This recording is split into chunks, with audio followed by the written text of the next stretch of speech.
Isang 3-story house naman ang natagpuan natin dito mismo sa Outlook Drive. Guys, sobrang excited po ako ipakita sa inyo to kasi sobrang ganda ng location nito.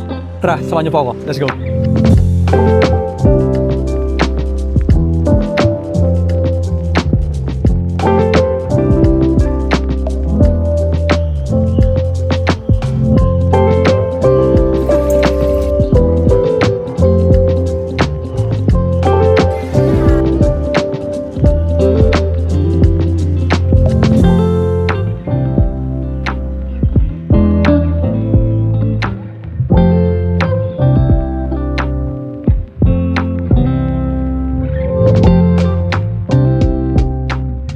Guys, mapapansin nyo po yung properties nandito.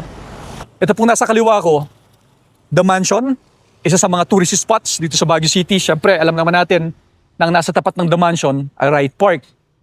And then, malapit sa Wright Park at The Mansion ay ang Mines View. So, isa po sa pinakamagandang lugar na yata na masasabi natin dito sa Baguio City, ito pong Outlook Drive. So, ang property ay nandito.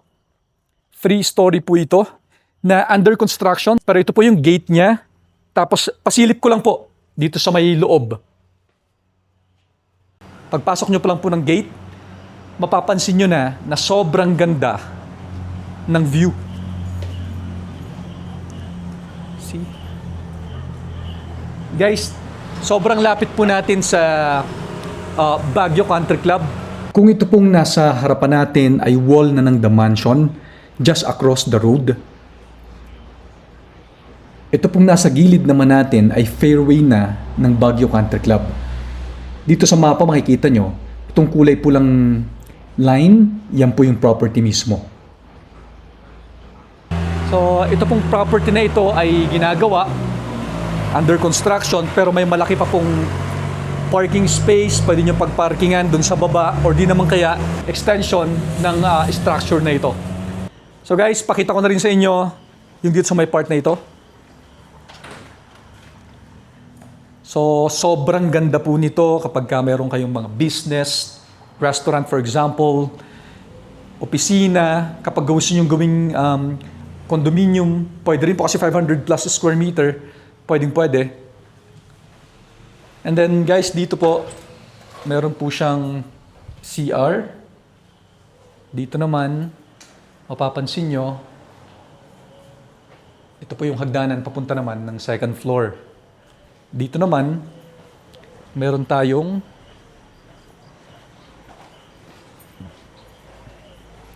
ito.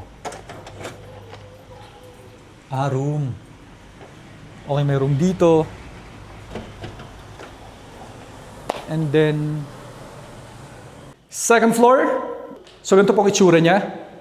Dito po may balcony tayo. Pwede bang i-open to?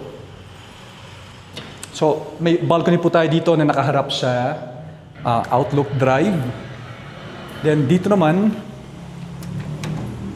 nakalock po siya pero meron po ditong malaki pa na room. Meron siyang sariling toilet and bath doon. Tapos meron uling balcony na kagaya nito.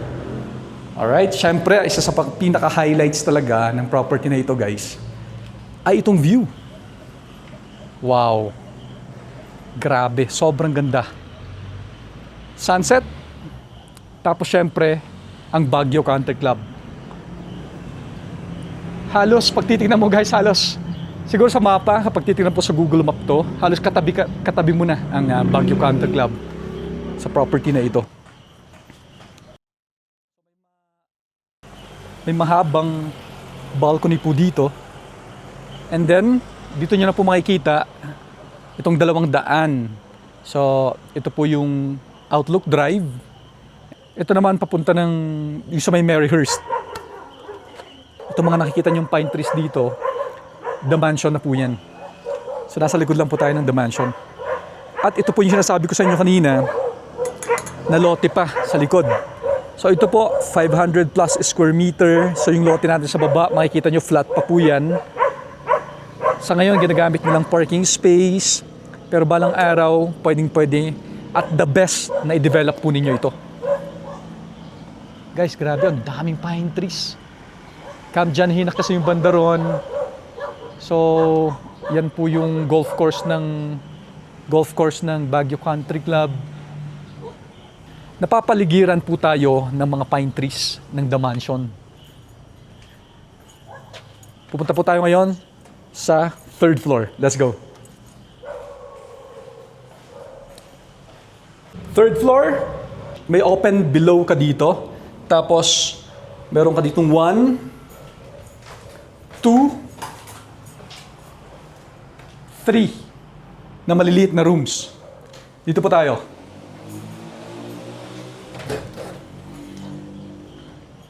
Dito, ma-highlight pa rin ang view. Yun na po yung Baguio Country Club. Ulit. And then, napakagandang view ng Luwakan, Itogon. Grabe, sobrang ganda. Yan po yung nakikita nyo mismo sa Mines View. Yung view sa Mines View, ito na po yun. So guys, gusto kong i-emphasize yung lote dun sa baba ay flat. Marami po kasi sa inyo ang hanap mga gantong klase ng lupa.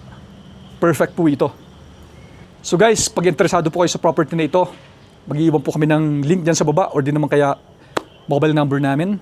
Kapag pinapanood nyo po ito sa YouTube channel, huwag nyo po kakalimutan mag-follow at i-click yung bell button para ma-notify po kayo every time na mag-upload po kami ng mga videos na kagaya nito. So this is Roman John Nyoso, your real estate broker. Bye-bye!